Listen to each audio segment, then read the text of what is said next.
Welcome to the Minnesota Rovers Tuesday evening presentation. Minnesota Rovers is an outdoors club based in Minneapolis, St. Paul. Our members organize trips that range from 1 hour to 2 weeks in Minnesota or further afield. Examples of our activities include hiking, biking, backpacking, skiing, snowshoeing, paddling, and rock climbing. We also organize conservation and trail clearing trips. Our members have experience and skills in many outdoor activities, so if you want to learn a new outdoor activity, we can probably help you. For more information, go to mnrovers.org. Now let's move on to this week's presentation. You're here tonight to hear all about the Pacific Crest Trail backpacking trip. Chris Barth is going to be presenting. Chris was born and raised in Anchorage and started backpacking as a youngster in South Central Alaska. More recently, he's gone on the Resurrection Pass Trail in Alaska, which he presented on, I don't know, a year or two ago, I think. And he's also backpacked in the Rocky Mountains, in Colorado, in the Grand Canyon and Zion sections of the Superior Hiking Trail. In addition to backpacking, he likes hiking and snowshoeing and fat biking. Chris has been a Minnesota Rover member for 2 years. So let's welcome his discussion of this of the trip that a group of Rovers made, Donner Pass to Sierra City on the Pacific Crest Trail. Thanks, Chris. My name is Chris Barth. I've been a Rover for 2 years. Just want to say first off, thank you for the board and all the volunteers that organize the groups and take care of business out there. Gary and Pam and everyone here, thank you so much for all the work you guys are doing. It's awesome. Like I said, I was been with Rovers for 2 years. About a year ago, right around now, I was completing the trip coordinator program through the Rovers program. And when I started the trip coordinator program, I already had ideas what I was going to do for a trip.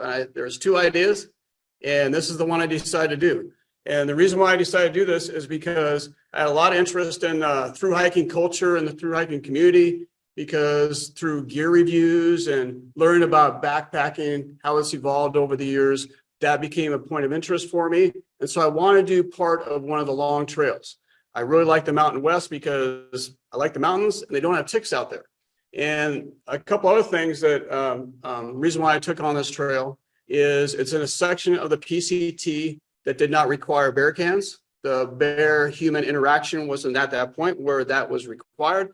And there were no camping permits that we needed, like to get a campsite.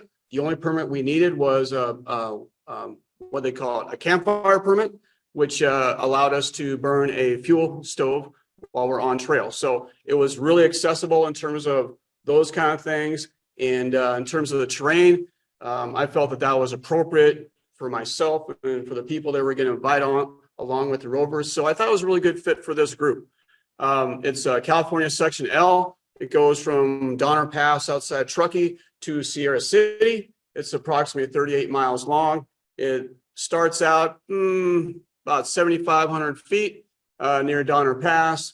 Highest elevation is right around 8,400 feet. And once you get to Sierra City, you're about at 4,600 feet. So all told, about 38 miles, 3 days. We arranged 6 days to do the trip, 2 days of traveling, and we built 1 day of buffer in case for some reason it took us longer than 3 days. But I had a lot of confidence in our group, and we wound up having that extra day just to kind of hang out and enjoy Sierra City, which was awesome. Take you along on a trip on the Pacific Crest Trail. So a few pictures from a few places I've been to lately. Yes, I do have backpacking experience. Here's a picture from Alaska, and we're going to maybe talk about that in a little bit. Zion and back to Pacific Crest Trail. So when I mentioned in our announcement for this presentation, I referenced the epic snowfall that they had in the Sierras in that winter, and also Hurricane Hilary that hit our area or Southern California right before we got on trail, and how that affected our trip and how it kind of added to the fun. Well, one thing we found out is that snowfall yielded more water availability on trail than we anticipated. So that was kind of nice. We didn't really have issues with, having to cross snow fields or anything like that.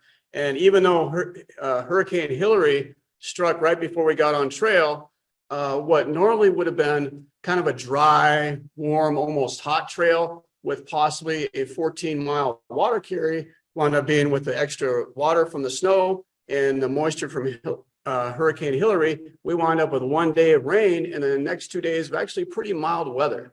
The second day was kind of cool and breezy, and the third day was very warm and sunny, and it actually made probably a more comfortable and fun trip than if it would have been the weather we anticipated for that summer. So yeah, that's how that worked out really well. So going to take on this trip and the challenges and the outdoors and stuff focuses for me enjoying the outdoors and you know, taking on the challenge and so forth. But as you can see in all these smiling faces, actually the trip for me was much more than that.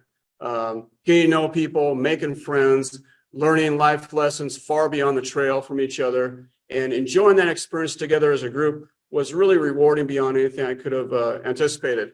We had kind of a theme for this group as we prepared for it, and one was unintended consequences.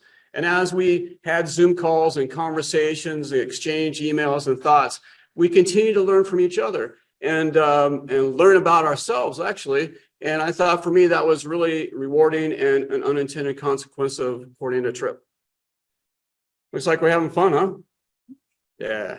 So one thing that I did as a trip coordinator was make sure that everyone was aware of the challenges ahead, elevation, distance, weather, temperature was really important. So we did like a gear shakedown about a month or two before we left. Yeah, it was, I think, 2 months before we left. And the whole idea there is make sure that everyone had what's needed to be safe.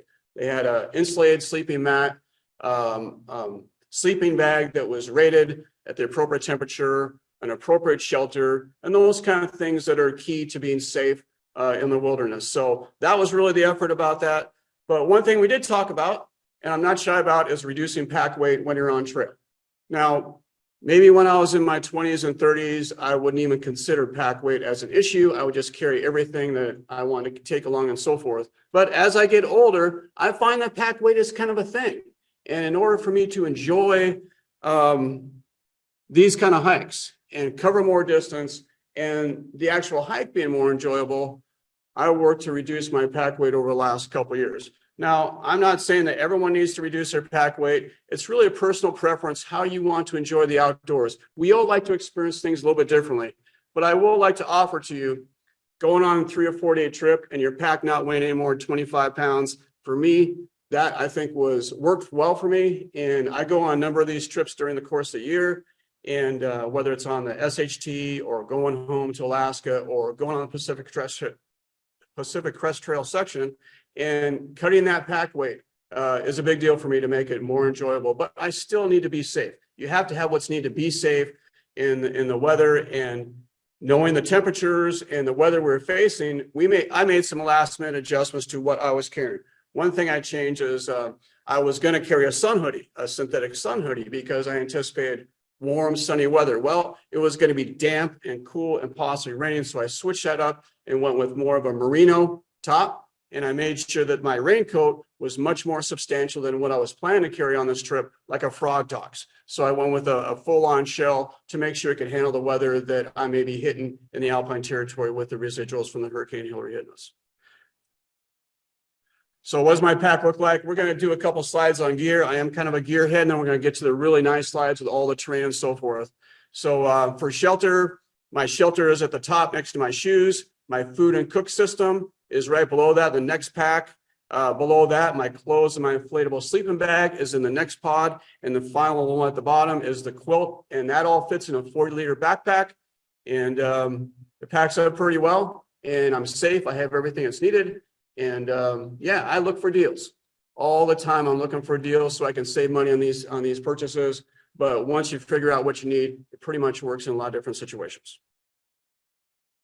For clothing, what I carried a grid fleece hoodie, some running shorts, long underwear bottoms, what's it called, a toque or a buff for covering my head to keep the sun off my head, and extra pair of socks and underwear. That's all I carried for clothes beyond what I had on. And for additional outerwear, I had a substantial raincoat, rain pants, a puffy, and some fleece gloves. I found that I barely used the puffy on this trip. It did get colder than 45 degrees. I think the coldest nights were maybe in the upper 40s, possibly 45 at the lowest, but maybe more closer to 50. And I tried the puffy, and it was really more than what I need for sleeping. And aside from hanging out at night at the campsite, I really didn't have much need for the puffy. It could have gone a little bit lighter, but when you're in the mountains, it's important to have the extra layer of safety in case it did dip, because we did anticipate temperatures that could get in the lower 40s and possibly breaking 40. So in that case, I would want the puffy around. So that's why I carried it, and I wouldn't regret it. In terms of other stuff I'm carrying, you can see a list right there, miscellaneous, the typical things you would carry on a trip like this. The one in the middle is my water filtration system. The B-free Cadine with the 2-liter bladder that worked really well throughout the trip. We all carried earth sacks for storing our food. We're probably the only ones on trail that did, but we felt it was important because of our commitment to the safety of the animals in the terrain, and also maintain, leave no trace. Let me see. We got the first aid kit, my Garmin, GPS, light, the usual stuff. Any questions about gear? All right. If you do have a question as we're going through, please let us know, because we'll take questions as we go. We don't want you to wait till the end and, for the whole thing. If you have a question, feel free to chime in. Let's have this more of a conversation than, a lesson. Kind of water filtration. Yeah. Thank you. I was using the Cadine B-free. Is that like UV? It's a filter. It runs the water through a filtration, and it's screwed right on the top of that bladder. So I use a 2-liter bladder. I unscrew the filter. I dip it in the stream. It fills up. I pull it out. I screw the filter back on and use that to fill the smart water bottles I'm carrying on my back. No pump or nothing. It comes out really good. Yeah. I don't want to make this a product endorsement, but I've had really good luck with the Cadine B-frees for all my camping trips. Yeah. Thanks. Good question. All right. So what does the logistics look like for this trip? Well, we flew from Minneapolis to Reno. We rented an SUV. Yeah, go ahead. 2 questions for you. All right. Did you end up using your bug cat net? And what's a puffy? Oh, okay. Great questions. Thank you very much. Actually, I did not use my bug net. Wait a minute. I did. The first campsite I was at, we'll get to that later, had plenty of bugs. And so I pulled that out then, and that's the only time I used it. But yeah, always carry a bug net with you, because that's a lifesaver. And a puffy, what I'm talking about is a puffy coat. So like an insulated, either synthetic or down puffy coat. Yeah, good questions. Anyone else? Okay. So we flew into Reno from Minneapolis. From there, we rented an SUV from Reno to Sierra City.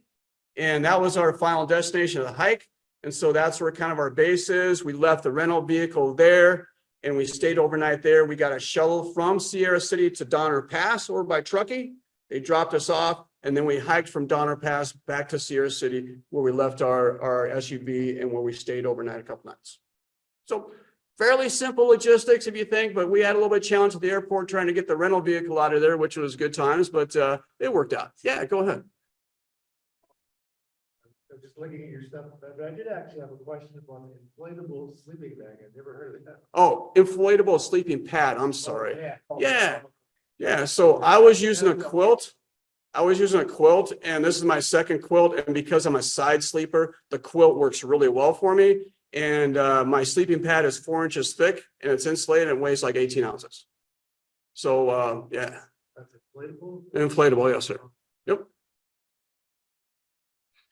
This is a resort we stayed. Go ahead, Bob. You want to mention anything about flying? You don't have any gas canisters?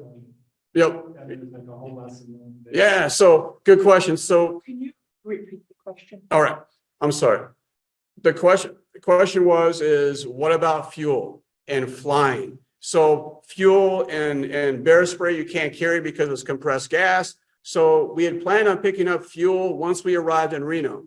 Well, we were about an hour and a half late getting out of the airport in Reno because of rental car issues. And so we were too late to get to the REI near the airport. And so we kind of struggled to find a place where we could get cans of fuel. If I were to do it again, I would have had the fuel and bear spray shipped directly to where we were starting at. because actually the shuttle driver was willing to take a delivery. I just didn't do that. But in hindsight, that was one thing I think I would probably do again if I didn't have for sure sources for fuel. Yeah, good question. All right.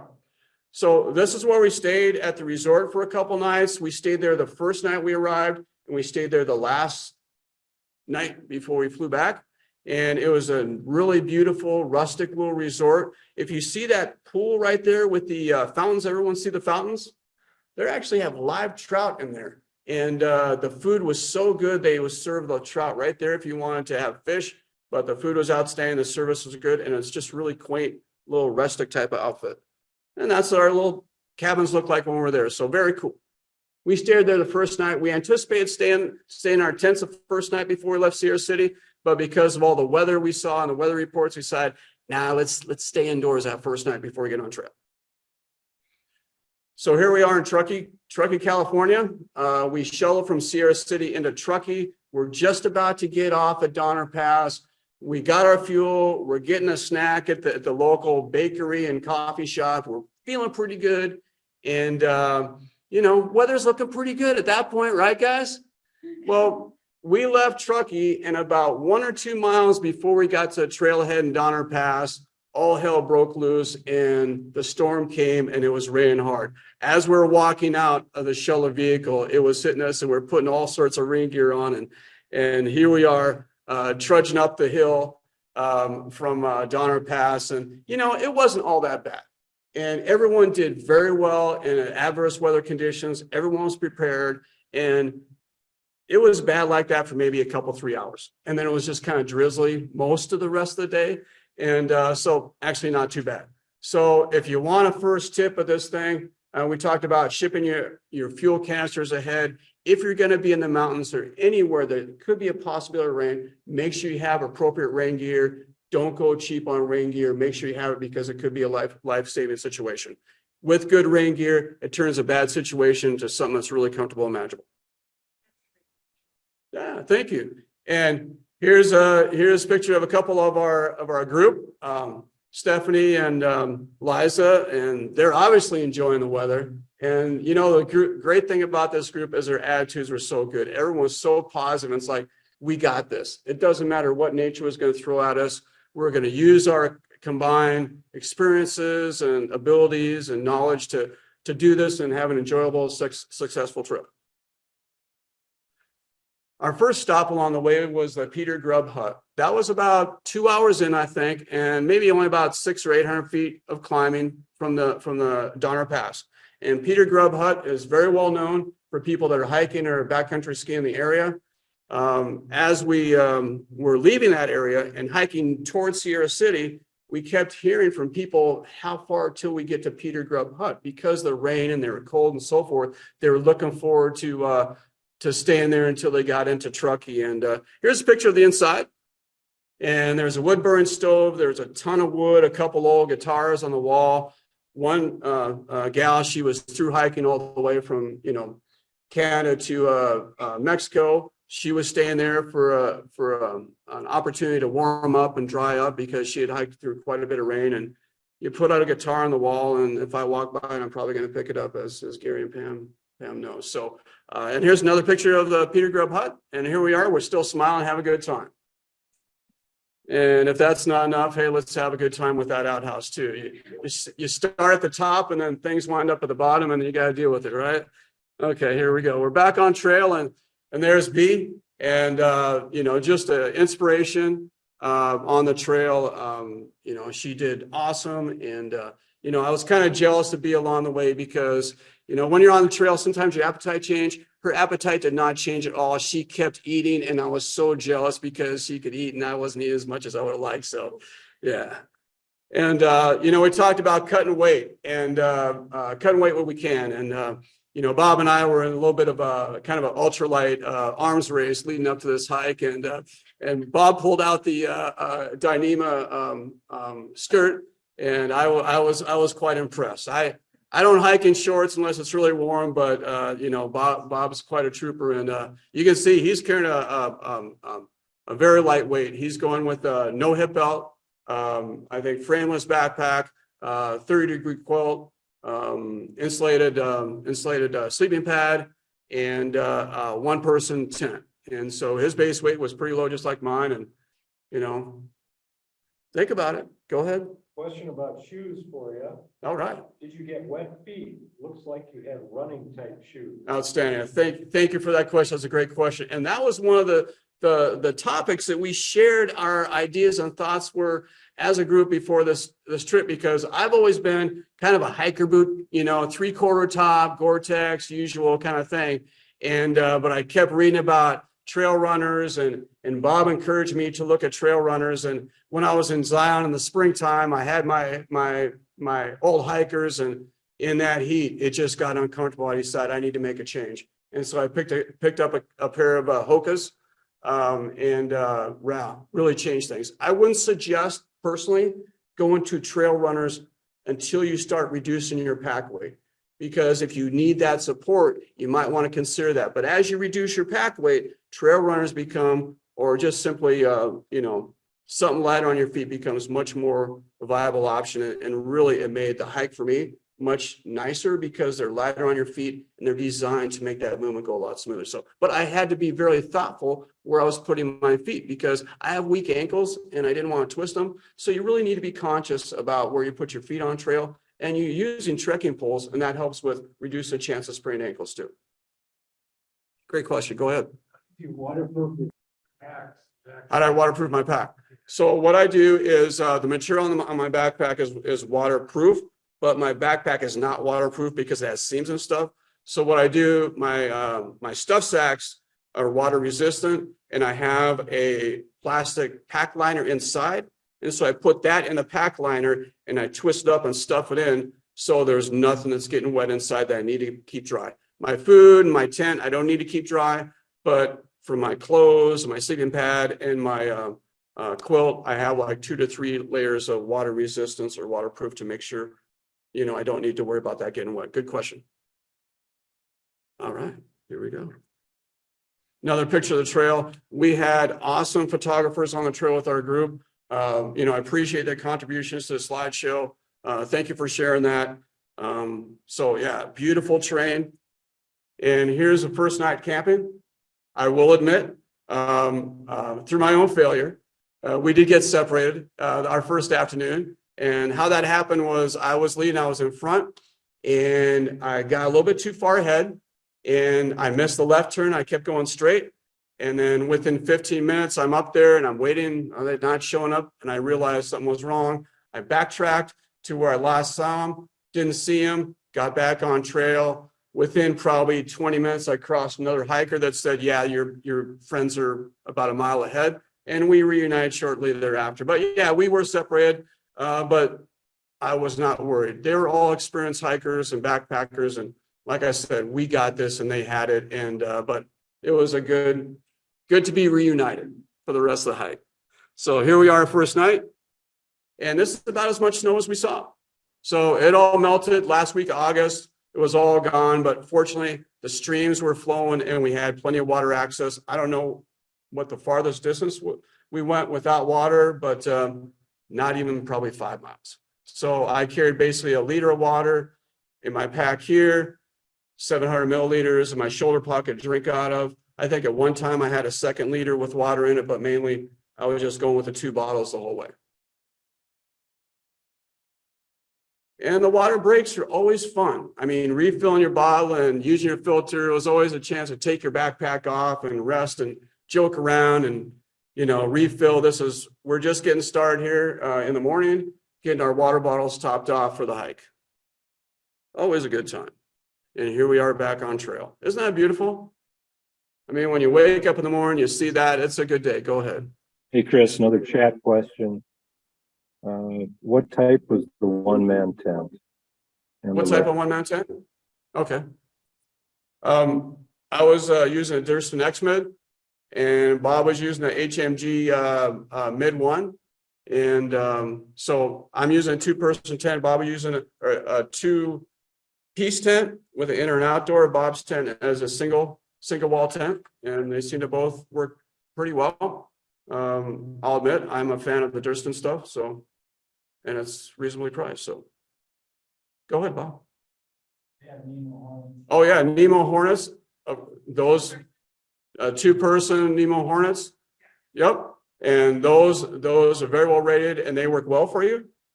And also Liza on our trip, she was also rocking a Durston 2-person tent.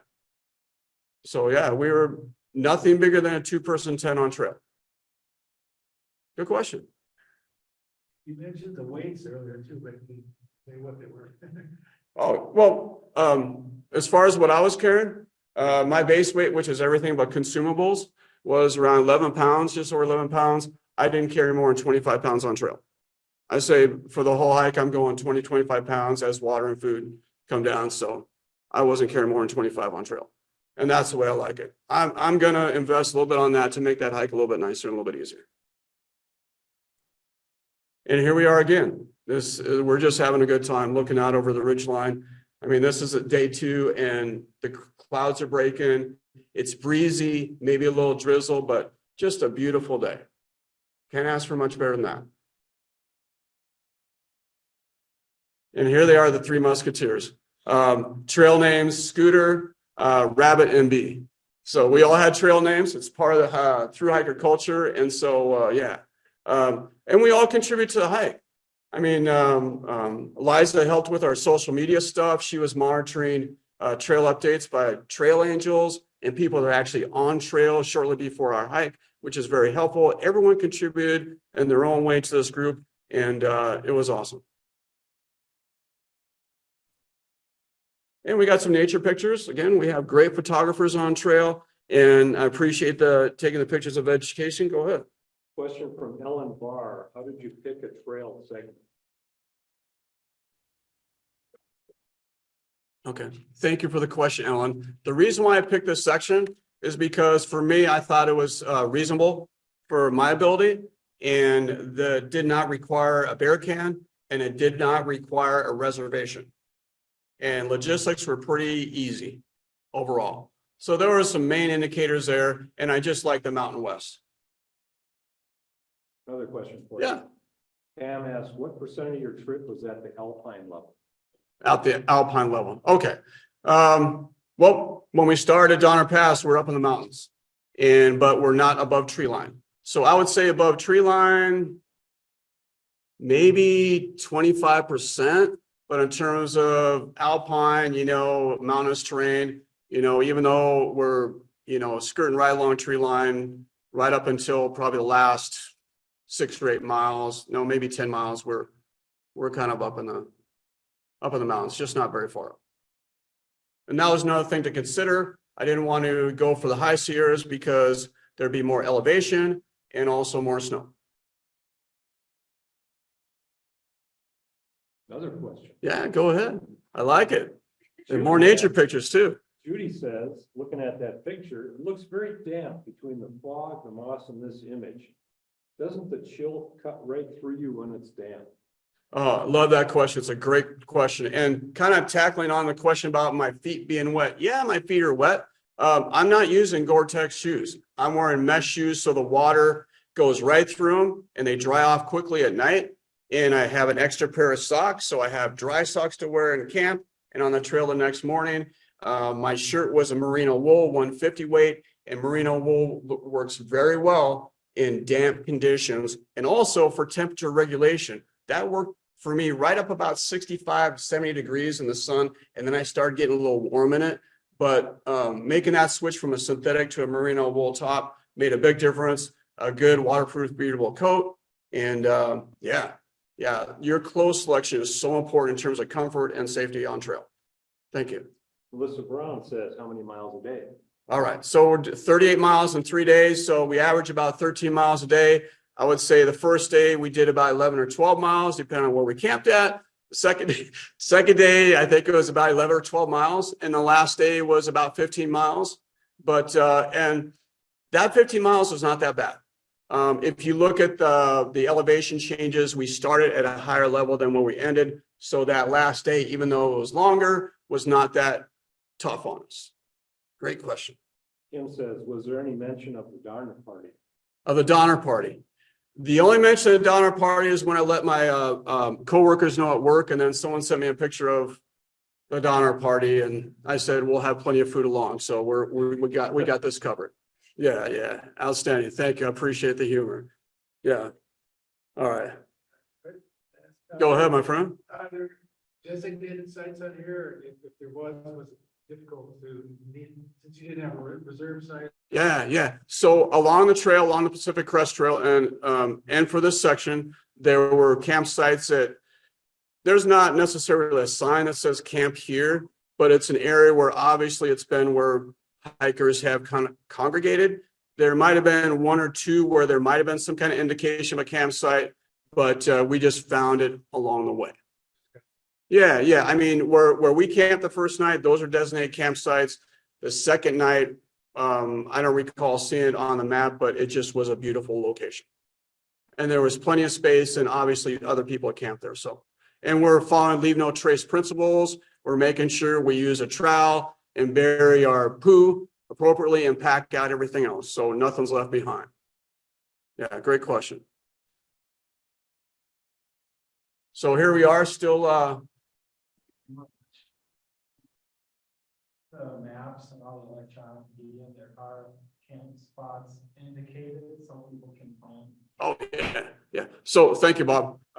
That's the one good thing about having Bob on the trip. If I didn't know anything, I would just simply ask Bob because I know he'd have the answer. He was such a great contributor. So the online presence of trail information is incredible. Go to all trailers or whatever app is available through your phone, download that app, get those updates because they'll indicate not only elevation and mileage, but water sources and campsites and so forth. And information gets updated by hikers that are going through these trails about water sources or new hazards or snow conditions and stuff like that. So being connected to those resources is really good. And that was something for me personally, I was kind of avoiding because I like to unplug when I'm in the wilderness. But in hindsight, utilizing those resources on trail is a good third option. You got your map, you got your compass, you got your GPS. Now, if you also have the ability to track your GPS and the trail at the same time with those apps, it does add to that layer of safety, but you need to be able to be independent of all those electronic sources in case those things go down, whether run out battery or drop in the stream or whatever. You need to be prepared to handle this on your own without relying on electronic devices. But yeah, that information was a wealth of information was available.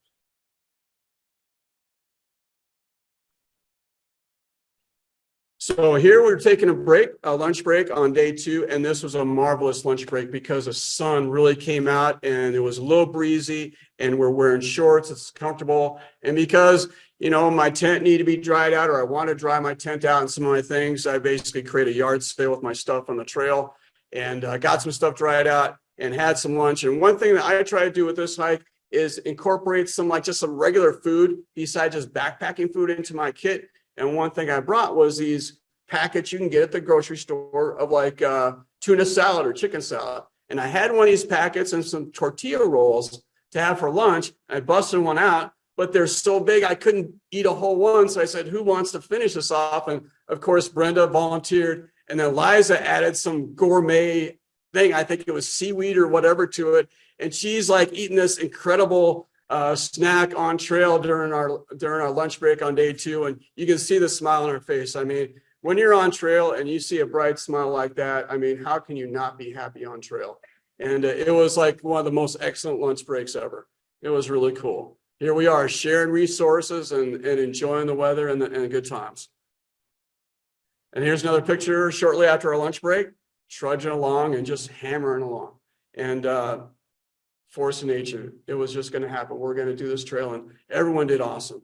I mean, before we started the trail, when we made the announcement and people responded to the announcement, and we talked about what to expect and so forth, even though not all of us had hiked these kind of distances, what I learned from everyone that was in our group is the drive and how they persevered in the challenges in their life and the commitment to making this trip happen. And we all relied on each other to be prepared, and everyone in our group prepared not only gear-wise, but physically to do this hike. I mean, if it wasn't running or yoga or this or that, everyone was very physically active and doing what they needed to do to prepare for that. And, you know, great job, everyone. And we're continuing on trail. Are we going over? I had a lot of questions. So our second campsite was along this ridge line, and it was just a great campsite. We could look over the valley and see below and know what the hike was going to be like in the next day. And it was protected by trees, so it wasn't like exposed. Relatively low ridge line, but it was just a great place to camp, pitch a tent, and there was a little campfire ring. We didn't start a campfire, but it gave us the opportunity to have a nice conversation before we settled down for the evening. And again, smiles all around. Look at these two. Is that not a good time or what? Yeah. And here we are, day 3. On the ridge line, we're ready to descend. We did hear some noise by this time of day. It was not ATVs, it was chainsaw. And we're going to get to that in a little while. But yeah, beautiful terrain, beautiful weather, beautiful people, and just having a great time. Look at that. So as we descend from our campsite down towards Jackson Meadows, Jackson Meadows is a reservoir where there's water activities, fishing, camping, and so forth. And it's along the PCT. So it was kind of a stop we anticipated, or a location we anticipated. And it's actually helped create a man-made reservoir. It's very beautiful down there. But if you can see here, I don't know if you can make that out in the distance, but along the shoreline, that's actually a man-made wall. And they did a really nice job of that because it looks very natural. So kudos for them. And we're walking past the reservoir. And of course, what's next? Time for a water break. Time to fill up the water jugs, filter them out, and get on the trail. So weather's great. We're having a good time, and here we go. And we're back on trail. And shortly thereafter, we met a little friend along the way. And he had some friends. And up to this point, the noise we heard from the chainsaws were confirmed by hikers southbound coming our way.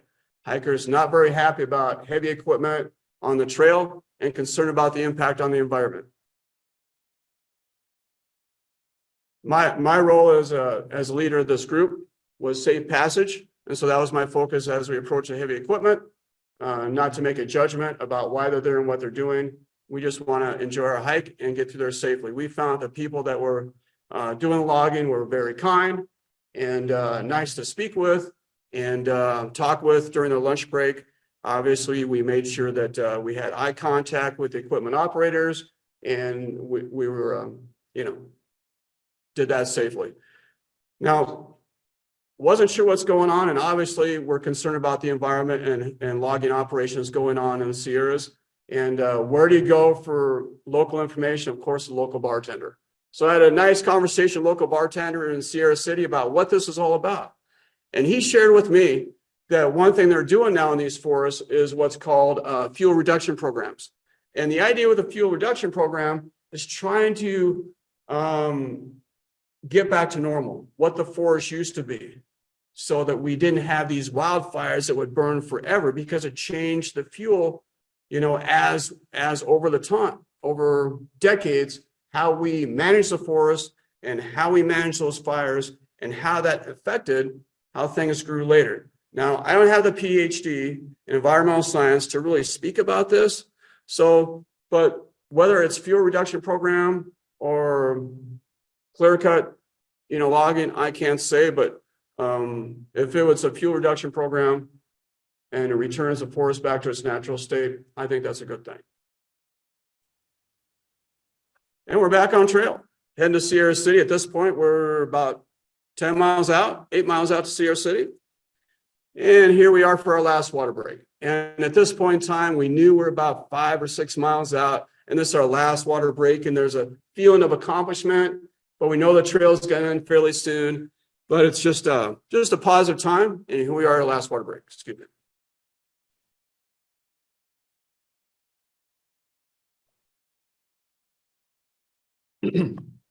From here on out, it was relatively flat, kind of up and down hilly, but no big climbs. So it's a pretty gentle hike in Sierra City. And here we are approaching Sierra City. In Sierra City, we had a campsites reserved at the Wild Plum Campground because we had a spare day. It only took us 3 days to get through that, which is what I anticipated, but we had that safety day just in case, and we were able to enjoy that day in Sierra City. And here we are hiking into Sierra City to pick up our SUV.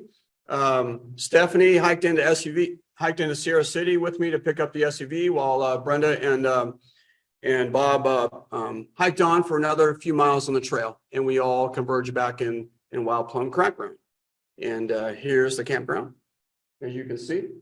And the funny part about this is we picked up the SUV, and then I checked at Sierra Pines Resort to see how late they were open, and they were going to close like right away. And so we zoomed back to our campground, got everyone loaded back up into the SUV, and got there for a decent meal because we've been on trail for 3 days. And of course, the food was marvelous. And look at that view. Yeah. Here, this picture here is from Wild Plum Campground in Sierra City. And the reason why I took a picture of this is because we're actually panning for gold in this little campground. An unintended consequence of the historic snowfall over the wintertime was more meltwater coming through the streams, bringing in more grains of gold through these streams. Sierra City is known historically as being a mining town. So mining is in their history. They have a mining museum nearby. So we gave it a shot. And a few of us sat there in the stream, and I'm using my 650 milliliter cooking pot to try and filter out some gold. And it was a little bit of a struggle, but I tried for 10 minutes and Eliza tried for about 2 minutes and she got a gold flake. So good for her. I think she was going to have a test when we got back in town. So it probably took us a collective length of maybe 15 minutes to get a little gold flake out of there. So whether it's real gold or what, I don't know, but I'm calling that a win. And here we are back at the campground for one last night, or excuse me, the resort. And last day before we fly back, we're able to hang out at the local thru hiker hangouts, which is really kind of cool because even though we had a chance to maybe have a breakfast along the way before we got on trail, we didn't have much time to actually, kind of absorb hiker culture in Sierra City. And Sierra City is actually a fairly well-known town along the Pacific Crest Trail. In terms of hiker culture, it's a great place to stop because the general store, all the restaurants, the post office, the little hotels were all very, very supportive of the thru hikers that are coming through.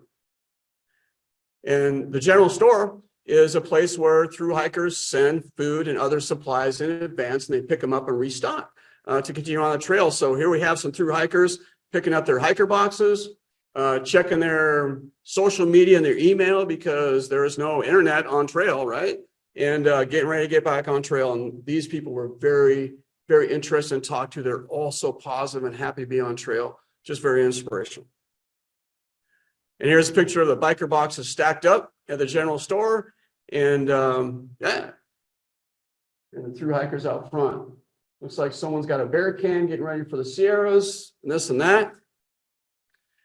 And here's B and Stephanie by the hiker box by one of the local cafes. A hiker box is where hikers that come through town and they have something in their pack they don't need anymore or don't want, they dump it off. And other hikers that come through town scavenge through that and see if there's anything there they want to eat or they need on trail. And it's just a constant flow of, hiker stuff in those hiker boxes in town. And it's just kind of cool to watch. And of course, the food was awesome.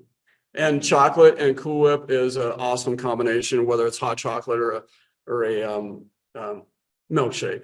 And the general store there made some incredible food. I think the burritos were like 3 or 4 pounds. I know I had a chicken sandwich and it was like 2 chicken fillets on one sandwich. I mean, when people come through, they're hungry and they had some great meals. All right. Well, that's about all I have to share. Does anyone have any more questions? Kim says, nicely planned. Great photos and info. Thank you. You're very welcome. Thank you, Kim. Appreciate that. And then Dave asks the overall difficulty rating for the hike. You like the presentation? What kind of difficulty rating? Yeah, I would say it's more about medium. Okay. Not beginner, but not really difficult. Chris asks, how did you navigate the trail? Yeah. Well, we did 2 ways.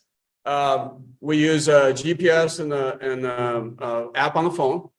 And Bob did a nice job of that, knowing where we were on trail at any point in time. And I was a little bit more school, so I was more compass regular map.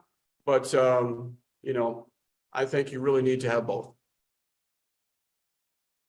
Bill says neat presentation, great picks. Thank you. Yeah, you're very welcome, and thank you. Yeah, go ahead, Stephanie. How often would you see other parties? Oh, how often do we see other people? I would say, I don't know, about once every hour or two. Number of people we saw on trail for 3 days, I'm going to say about 20. Yeah. Some of them were hiking alone. Some were a group of 2 or 3. Go ahead, Jen. Is there a normal way to go from north to south? North or southbound? Yeah, great question. So north or southbound depends on a number of things. A lot of people, I'd say most people go northbound and start in the desert from Mexico in the spring, and then go through the Sierras in midsummer and wind up in Washington towards the fall. But some other factors come into play. Are there wildfires in Washington? And they had an overabundance of snow in the Sierras. We saw people that going northbound. We saw people going southbound. We saw people, what they call snowbow, which is they kind of bouncing around and they hit one area, then hit the other and come back and do a third, you know, when it was, and sometimes people just got to jump off, you know, based on the conditions. And the main thing is, you know, challenge yourself and take as far as you can, enjoy the whole hike, but don't feel bad if you can't finish it because it's still there next year. And Stephanie, thank you for bringing that extra tarp. So when you got the rain, she was a good trooper and she had a tarp. So when the rain hit them that first night, they were able to huddle under the tarp and then kind of regroup and put up their tents. So yeah, you guys did awesome. Thank you. Did you see any wildlife? Did we see any wildlife? Oh, great question. Yes. And we did see a bear and it was awesome. So we saw like no bears the whole trip. And then Steph and I walking into Sierra City, pick up the SUV, and a couple blocks from downtown Sierra City, there's a bear just across the road, and someone drove by and goes, "There's a bear." And it's like, well, okay, there's a bear, and we're going this way, and he's over there, and everyone's fine. Yeah, it's all good. Most through hikers are using far out, which used to be called gut hook. Yep. So Gut hook and far out is the one that has all those data points with campsites, water spots, and it's updated by hikers as they go. Yep. So Bob recommends far out, which used to be gut hooks. I had Guy on my phone, which I didn't even realize my phone until later on in day one. But I didn't have all the detailed information that Bob and Liza had. So there is a number of apps out there. Get familiar with them.